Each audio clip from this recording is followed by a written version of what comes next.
नमस्कार, आप देख रहे हैं न्यूज़ जीरा और मैं आपके साथ विपिन। अभी हम आए थे लोकसभा चुनाव का कवरेज करने के लिए जमुई क्षेत्र में और वहीं पर पता चला कि एक जमुई के पास एक सिकंदरा जगह है और सिकंदरा के पास एक लछुआर जो जगह है वहाँ पर एक बिहार सरकार द्वारा एक डैम बनाया जा रहा है।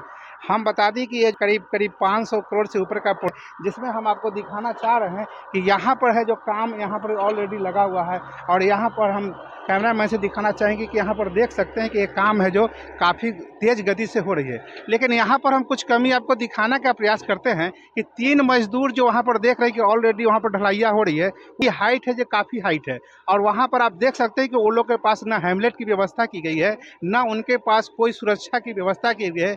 अगर बाय द वे और ढालते क्रम में अगर कुछ कैजुअलिटी हो जाती है, कोई नुकसान हो जाता है, तो इसकी जवाबदेही किनके ऊपर होगी? ये सरकार के ऊपर होगी या इन मजदूरों की होगी? इसका जवाबदेही कौन होगा? यहाँ पर कौन इस तरह के काम कर रहे हैं जो इस तरह से लापरवाही का काम कर रहे हैं?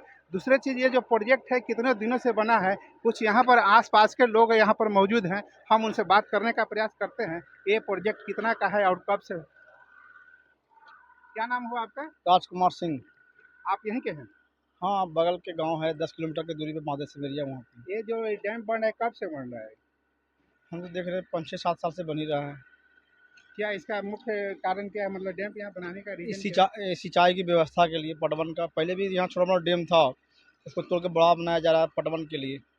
पटवन के लिए मान लिया कि जो ये पटवन की जो व्यवस्था है, मतलब कि ये जो डैम में जो पानी है कितने गांव इससे मतलब इससे इस एरिया से फायदा उठा सकते हैं डैम से? इस अगर डैम को कंप्लीट होने के बाद यहाँ के जो इंजीनियर बोलते हैं लगभग 50 गाँव के लोग ज़्यादा इससे लाभ ले सकते हैं। तो यहाँ ऐसे पर सुनने में आ रहा था कि 2024 तक ही इसको फाइनल देना था, लेकिन 24 तो अथी 22 तक ही, फिर 23 तक, फिर 21 तक, ऐसे अवधि इसका धीरे बढ़ते जा रहा है वहाँ पे। एक्सटेंशन बढ़ाते गए बढ़ते जा लेकिन रहा है। काम सही अब ये लगता है 2 साल से स्पीड थोड़ा धरा है, बीच में तो पूरा काम बंद पड़ा था इसका। पूरा काम बंद पड़ा था। तो यहाँ पर ही आप जैसे देख रहे हैं कि यहाँ पर जो मजदूरा लोग जो काम कर रहे हैं, तो वहाँ पर देखा जा रहा है कि ना उनके पास हेमलेट की व्यवस्था की गई है, ना उनके पास कोई सुरक्षा भी है। अगर कोई कैजुअलिटी होती है तो इसकी ये रिस्पॉन्सिबिलिटी ठेकेदार जो इसके हैं वो पूरा लापरवाही, पूरा पैसा मारने लगे हुए हैं, बचाने लगे हुए हैं, उनकी पूरी लापरवाही है। ये सही में देख रहे हैं कि कोई हेलमेट नहीं है, सुरक्षा कोई व्यवस्था नहीं है, अब कुछ हो जाएगा तो उसकी जिम्मेदारी कौन लेने वाला है? और वहाँ गरीब लोग, यहाँ के जो लोकल लोग हैं, जिनको लाभ मिलने वाला है, वही पहले ही असुरक्षित हैं यहाँ पे। ये सब यहाँ का जो ठेकेदार है उनका लापरवाही है। कहाँ का ठेकेदार है? सुनने में आ रहा है नवादा के ठेकेदार हैं यहाँ, नवादा के। या साइड रोड पर कभी देखे हैं क्या उनको? नहीं, कभी हम नहीं देखे उनको। ऐसे ही अपना उनके बिना देखे में काम चल रहा है? हाँ, काम चल रहा है, वहाँ मुंशी होगा वही काम दिख रहा है। अच्छा। फिर आप लोग ग्रामीण है तो इस चीज़ का ऑब्जेक्शन नहीं करते कि इसका क्वालिटी मेंटेनेंस सब कैसे पता चलेगा कि सही मिल रहा है, नहीं मिल रहा है? हम लोग तो अपने स्तर से अभी तक नहीं किए हैं, लेकिन यहाँ के लोकल लोग कभी कभी करते होंगे यहाँ पे। क्या कभी विरोध किए हैं? ना कभी नहीं विरोध किया, लेकिन अब करेंगे। अब जिस तरह देख रहे हैं कि कोई रस्सी बंधा हुआ नहीं है, बिल्कुल बहुत हाइट पे चढ़ा हुआ है और ऐसे ही पकड़ के रखा हुआ है, तो कभी भी कुछ होगा तो गिर के मर जाएगा वो। तो इसका तो आप मीडिया के माध्यम से सरकारी पदाधिकारी है उसको आगाह करते हैं कि आप इस पे आके देखिए, कहीं कुछ घटना होगा तो फिर प्रशासन के विरोध में एक मूवमेंट बनता है, तो प्रशासन कहती है कि इस पे केस मुकदमा कर देती है, कि पब्लिक मूवमेंट बन जाता है, अपने हाथ में ले रहा है प्रशासन को। लेकिन अगर इस तरह के मूवमेंट को नहीं रोका जाएगा तो मजबूरन पब्लिक अगर हाथ में लेता है कानून व्यवस्था को, तो इसमें गलती प्रशासन की भी है, यहाँ के ग्रामीणों की भी है। इसे खेती मतलब मुख्य खेती यहाँ पर इसका क्या होता है यहाँ पे? ये धान है, गेहूँ है, दलहन हो गया, ये सब खेती होता है यहाँ पे। ये पर होता है। इससे क्या मतलब आगे भविष्य में फायदा होगा या सरकार हाँ, की कोई योजना है कि जो यहीं पर रहे वहीं पर ठप हो जाए? नहीं, फायदा पहले भी डैम था, उससे फायदा हो रहा था और 2-3 साल से तो बारिश ही नहीं हो रही है, इसलिए पता नहीं चला। लेकिन अगर डैम कंप्लीट हो जाने के बाद लाभ इससे होगा। दूसरा, सरकार का दूसरा उद्देश्य ये भी है, इसको पर्यटन स्थल के रूप में डेवलप भी कर रहा है। उसी संदर्भ में हम पेपर में पढ़े थे कि यहाँ से जैन मंदिर जो है लछुआर, यहाँ से 10 किलोमीटर की दूरी पे है और उसका पैदल जाने का रास्ता भी यही है, सीढ़ीनुमा रास्ता। तो यहाँ से एक हैंगिंग ब्रिज भी बनाने वाला है सीढ़ी से जाने के लिए, 70 करोड़ का प्रोजेक्ट है। तो पेपर में देखे थे कि आया था एक हैंगिंग ब्रिज की जो प्रोजेक्ट पास हो गया है, यहाँ से बनेगा लक्ष्मण झूला के तर्ज पे हैंगिंग ब्रिज बनने वाला है जैनियों के लिए। तो एक पर्यटन स्थल के रूप में भी इसको डेवलप किया जा रहा है। अभी तो यहाँ पर बिट्टू जी जैसे कि देखा जा रहा है कि अभी लोकसभा चुनाव चल रहा है। अभी यहाँ पर ऑलरेडी प्रत्याशी चिराग पासवान है। क्या कभी इसी मैटर पर कभी चर्चा किए हैं? हाँ, चिराग पासवान कुछ दिन कल मैटर इस पे चर्चा किए थे। कि वो मंदिर तो अलग चीज हो गया, चुनावी मुद्दा हो गया। हम्म। ये तो आप लोग का विकास के कार्य, कम से कम चिराग पासवान जो इतने दिन से सांसद हैं, अभी देखिए वो अपने जीजा को टिकट दिए हैं, तो इस पर क्या डैम पर कभी चर्चा किए हैं? ना, इस पर डैम पर कभी भी चर्चा नहीं की है। क्या कभी बिहार सरकार से मांग किए कि जानकारी जे यहाँ के जो लोगों का करता है उनको जानकारी में नहीं दिया इस सब में चीज़ में।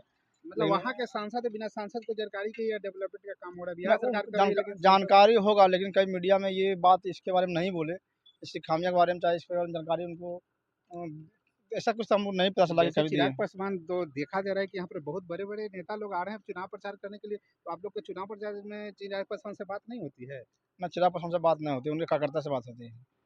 वोट दीजिएगा चिराग पासवान को, बात कीजिएगा कार्यकर्ता को, उसी का मतलब इससे हुआ। आम आदमी का उतना दूर तक पहुँचना बहुत मुश्किल हो जाता है। चिराग पासवान डायरेक्ट बात करना, तो हम लोग का तो कार्यकर्ता से क्या काम चला कीजिएगा, इस लेते हैं। बार वोट भी चिराग पासवान को नहीं दीजिएगा कि देखिए, पिछले बार जो एमपी थे ना, हम्म, रालोपा से थे, कांग्रेस से थे, बुद्धदेव चौधरी जी थे, तो वो क्या किए, 5 साल में एक बार भी आए नहीं।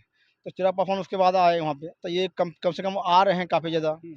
तो लोग कंपेयर करता है बुद्धदेव चौधरी से चिराग पासवान को, तो उस बुद्धदेव चौधरी के कंपेयर चिराग पासवान बेस्ट हैं। लेकिन अब नए सिरे से अब अर्चना रविदास आ गए हैं, तो बहुत सारे लोगों को मूवमेंट है अर्चना रविदास में, तो लोगों को लगता है कि अगर हो सकता है बुद्धदेव चौधरी की तरह ही अर्चना रविदास निकल जाए, इसलिए डर लगा रहता है, तो फिर से चिराग पासवान की तरफ मूव कर जाता है। लेकिन चिराग पासवान भी अभी नहीं है, उनके जिया जी हैं अरुण भारती, तो एक तरफा नहीं है कि चिराग पासवान की तरफ ही लोग वोट देंगे, और फिर लोग अपने मत का है, तो लगता है दोनों ही टसल है यहाँ पे। हॉट सीट भी यहाँ पे प्रधानमंत्री अथी राजनाथ सिंह और उत्तर प्रदेश के मुख्यमंत्री योगी आदित्यनाथ सब आ रहे हैं यहाँ पे, तो काफ़ी हॉट सीट है। उप मुख्यमंत्री तेजस्वी यादव जो भूतपूर्व मुख्यमंत्री थे, उनका 4 बार दौरा हो चुका है यहाँ। इस बार आप लोग का चुनाव में मुद्दा क्या है? विकास पर बात नहीं हो रहा है, चिराग देखिए पासवान दर्शन नहीं दे रहे हैं, देखिए तो क्या मुद्दा आप लोग का है? देखिए, एक सबसे बड़ा मुद्दा है कि जम्मू का पलायन का मुद्दा है। यहाँ पे इतना युवा बेरोजगार है, सब का कोई साधन नहीं है, कुछ भी साधन नहीं है, एगो प्लांट नहीं है, एगो फैक्ट्री नहीं है, यहाँ पे नहीं बहुत बड़ा यूनिवर्सिटी है, कोचिंग संस्थान है, कुछ ऐसा कुछ नहीं है। मतलब यहाँ पर मुख्य साधन है खाने कमाने का, वो क्या कहते हैं फसल से, और फसल में 2-3 साल से पानी नहीं हो रहा है।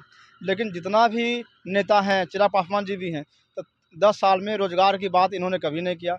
अभी इनके प्रत्याशी खगड़िया से खड़े हो रहे हैं, तो रोज़ वो बोलते हैं कि यहाँ लगाएंगे उद्योग, हज़ारों उद्योग लगाएंगे, हज़ारों लोगों को जॉब देंगे, खगड़िया में रोज़गार की बात कर रहे हैं, लेकिन 10 साल से यहाँ चिराग पासवान है, एक जब लोगों को रोज़गार जब नहीं दिया। बिहार में महागठबंधन की सरकार थी तो बीजेपी उंगली उठाता था कि यहाँ पर भ्रष्टाचार बढ़ गया है, यहाँ पर अति बढ़ गया है, लेकिन जब अब तो बीजेपी सरकार में आ गई, अब क्या दिक्कत हो रही है? बीजेपी अपने आप को माता गंगा समझती है।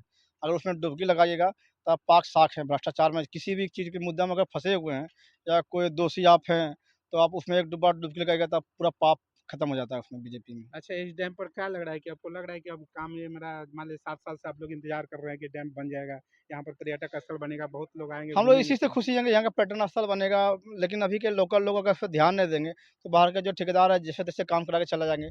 तो ठेकेदार का तो पैसा है नहीं, पैसा तो हम लोग टैक्स के रूप में भरते हैं। तो आप इस बार मुद्दा है बेरोज़गार, रोज़गारी मुद्दा है, उद्योग मुद्दा है, ताकि यहाँ का जो पलायन है, जो यहाँ के जम्मू के लोगों का वो पलायन रुक जाए। क्योंकि देखिए सब लोग पैदल ही आना शुरू कर दिए थे। ये हमारे साथ यहाँ के ग्रामीण हैं जो कि ये जमुई के ही हैं, और इनका कहना है कि ये प्रोजेक्ट 5 से 7 साल से यहाँ पर चल रही है, और यहाँ पर जो अभी मंत्री सुमित सिंह हैं, जो कि ये भी अपना आकर नहीं देखे हैं, चिराग पासवान जो अभी ऑलरेडी सिटिंग सांसद हैं, वो भी इस तरह का मतलब कभी इस पर चर्चा नहीं करते हैं, और ये कम से कम ये उम्मीद अब जता रहे हैं कि एक कार्य है जो अब बहुत जल्द संपन्न हो जाएगा, और यहाँ पर पर्यटक स्थल का व्यवस्था किया जाएगा, जो कि यहाँ पर एक घूमने का और कमाने का एक रोजगार का एक साधन बनेगा। आप देख रहे थे न्यूज़ इरा विपिन के साथ, धन्यवाद।